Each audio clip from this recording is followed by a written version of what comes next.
I've stayed away from this because this is the personalistic stuff where I've created a certain model of reality based on a new way of looking at time. And I don't want to go into it too much tonight, but I want to suggest something to you tonight, which is that, you know, at the very beginning of this talk, we talked about mutation and natural selection, and that the Darwin's insight was vast and deep.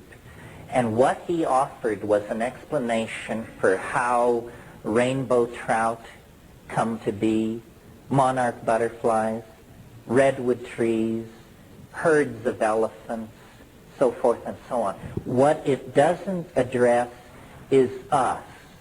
We are the weird bird on the block. I mean, yes, we're some kind of monkey, but when you stand us next to our nearest relative, it's very, very clear that it is not a very near relative. It doesn't look like us much, certainly doesn't act like us. What's the deal with human beings? And I think that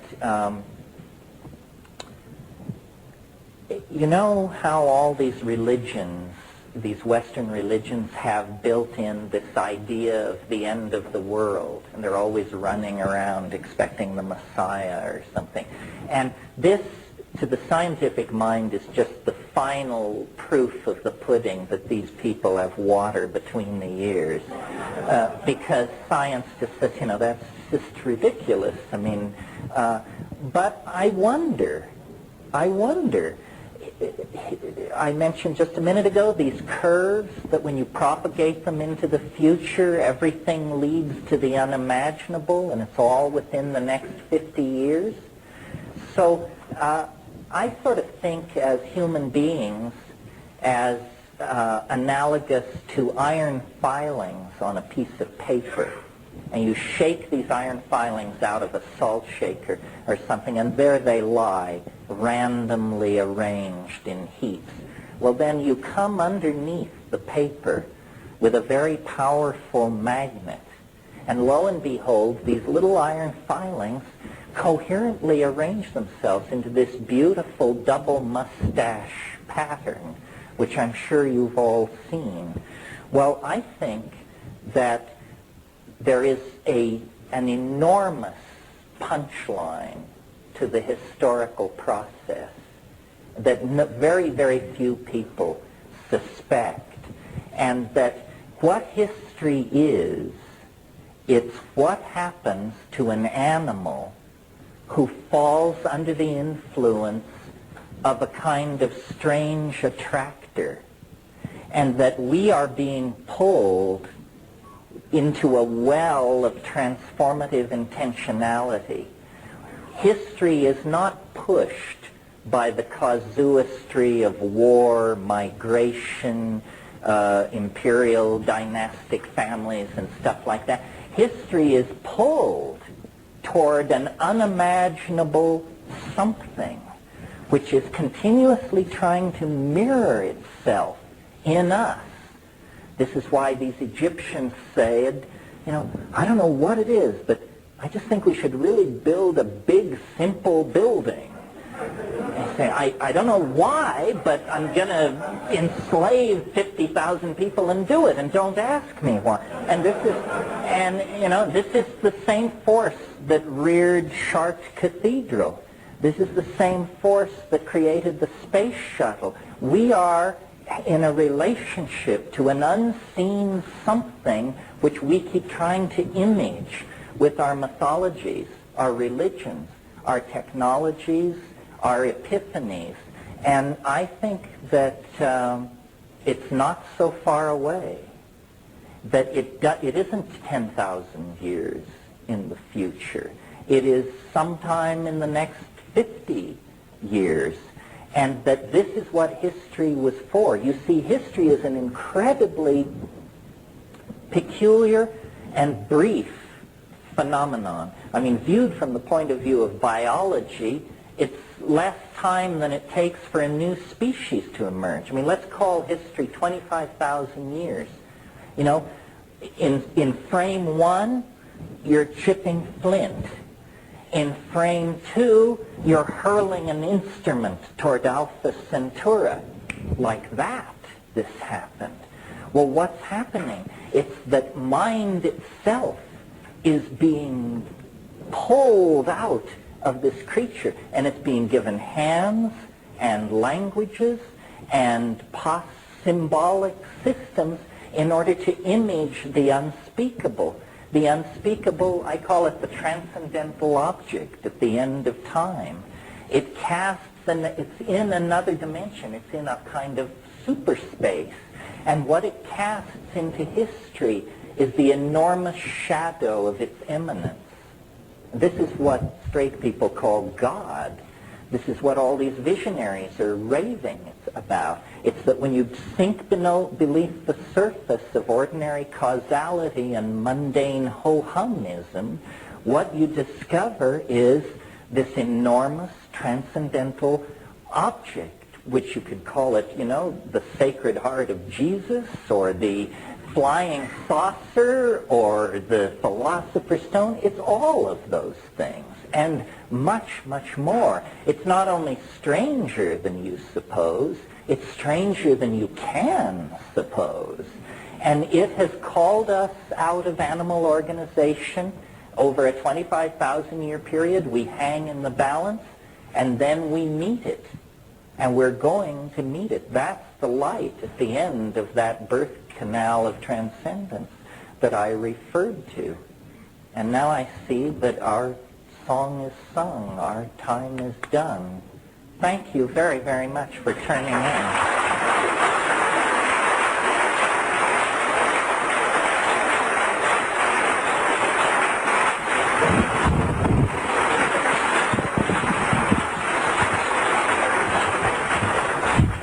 Thank you. Either day you can just show up at 10 a.m. It's like Saturday or Sunday. Yeah, we'll dig into this deep. In the interim, I think that it's worth taking the time for everybody to just make a very brief, very, very brief statement about, you don't have to say who you are if you don't want to, but you can say what you're hoping for or why you're here or what your agenda is, just so that if it turns out we're 80% shrinks or, you know, 80% ceramicists or something, then we turn it that way. And those of you who are undercover, please stay undercover so you don't alarm anybody. Especially me, right? So why don't we just start and go across in some reasonably logical fashion, which, yeah. We don't want to record it. No. Well, that tells you what you're worth, doesn't it? Oh, true. No, let's not record it so people... And also, I had at one point thought I would be an art historian. That was one of my real obsessions.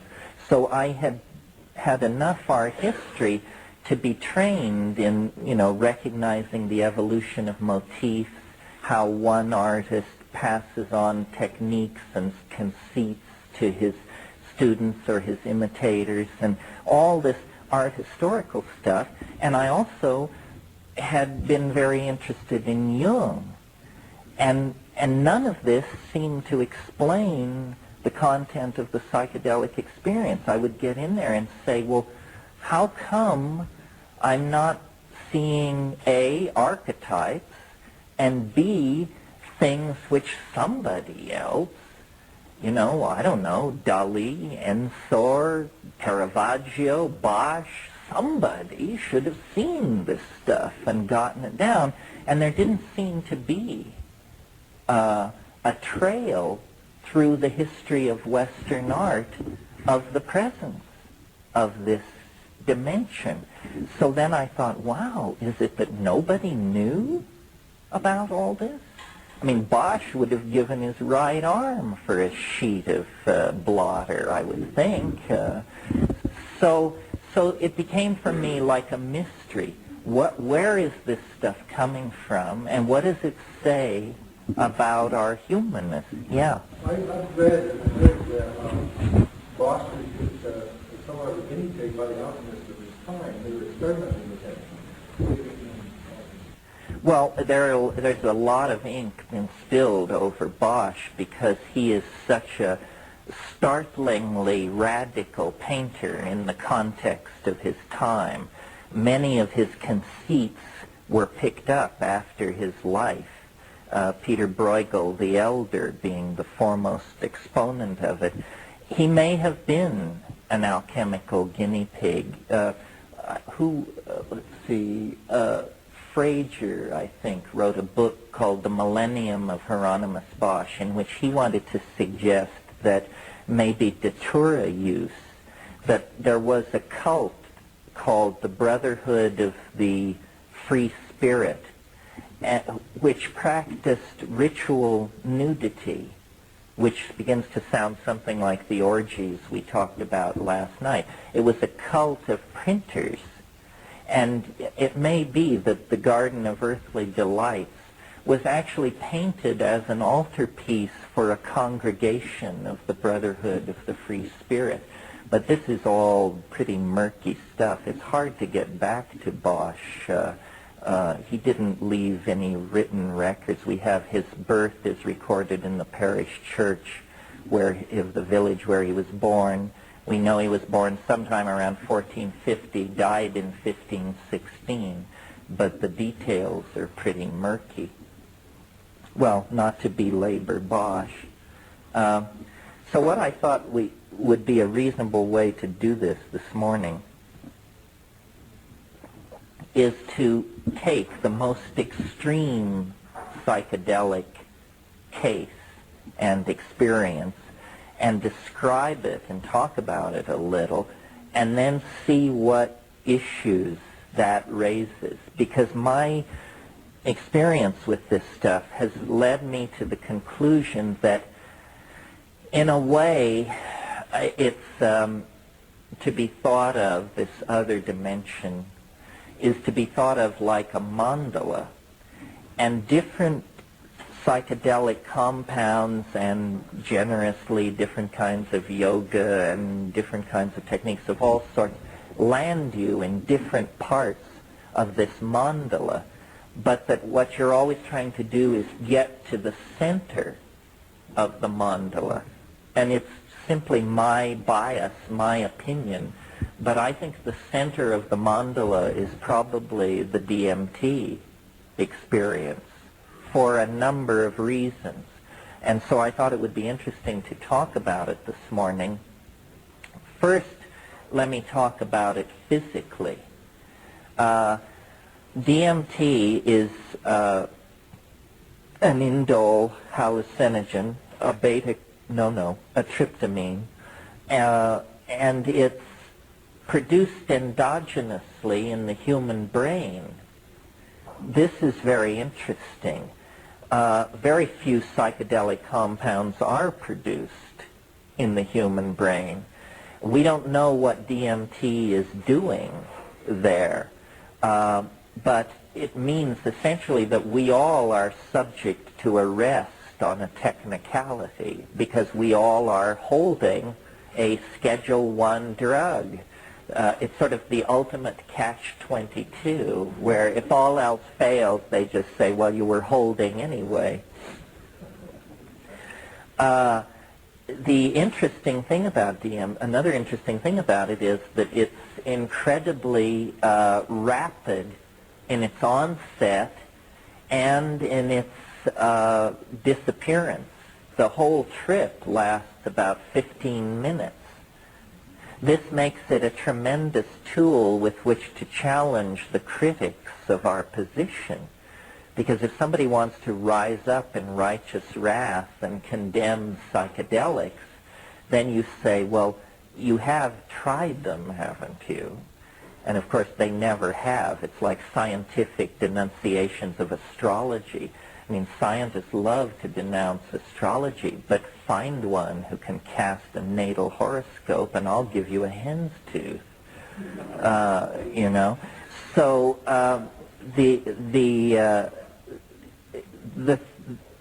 DMT overcomes this objection. The entire experience lasts 15 minutes. So you say to the critic, you know, you're not going to experience it, and yet you're going to carry on a pogrom against it.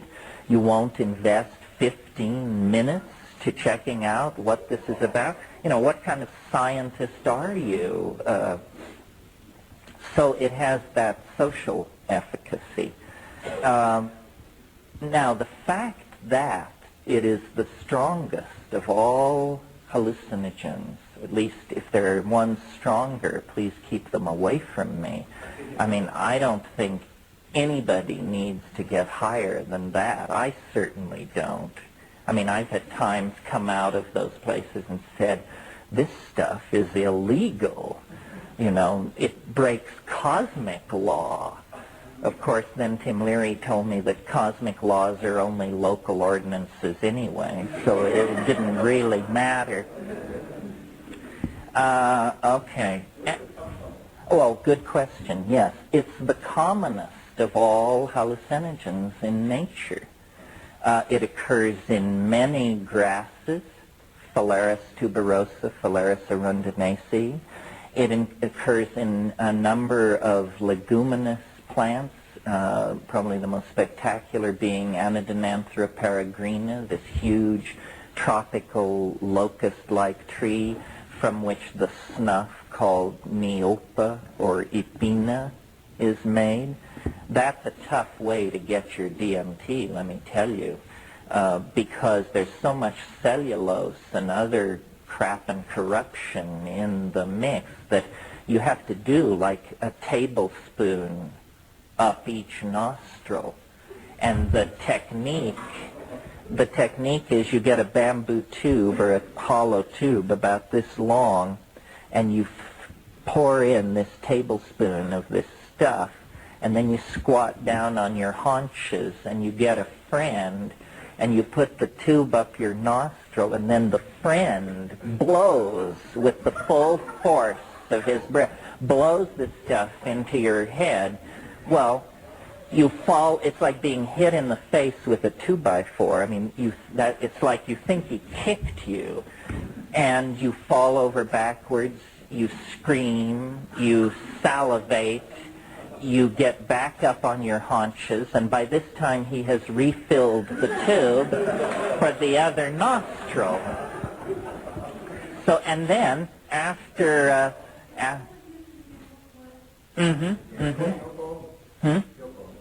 Yopo, Ipina, Nipa, it depends on the language group, and the Waika, Yanomami, it's also called Vilka in the Carib language. And then after 10 minutes or so, it slowly begins to form up in your head. But, you know, God, your sinuses are in stat for sure, and it's not very pleasant. And the other thing is, it never reaches the blinding, transformative intensity that you can achieve with the chemically pure compound. No. Good point. If you orally ingest it, it will be destroyed in your guts. It won't work. The Amazon Indians have encountered this problem and created a very sophisticated pharmacological strategy for dealing with this. You've all heard of ayahuasca. Ayahuasca is DMT from one plant combined with another plant which contains a chemical which is called an MAO inhibitor. MAO is monoamine oxidase, and your gut is full of MAO, and its job is to take monoamines, small molecules, and oxidize them. into a harmless byproduct, usually indoleacetic acid, which can be shunted to the bladder. Well, when you take DMT orally, these monoamines these monoamine oxidase compounds just grab onto it and destroy it. But if you take an MAO inhibitor with it, and harmine, which occurs in Banisteriopsis caapi, is an MAO inhibitor, then, lo and behold, it isn't destroyed in your gut. Instead, it passes into the bloodstream. It passes through the blood-brain barrier, which is a very tight chemical filter that keeps the brain from being exposed to toxic materials. But these drugs can cross that barrier. And then what the ayahuasca experience really is a slow-release DMT trip that instead of taking 5 minutes, takes about 2.5 hours.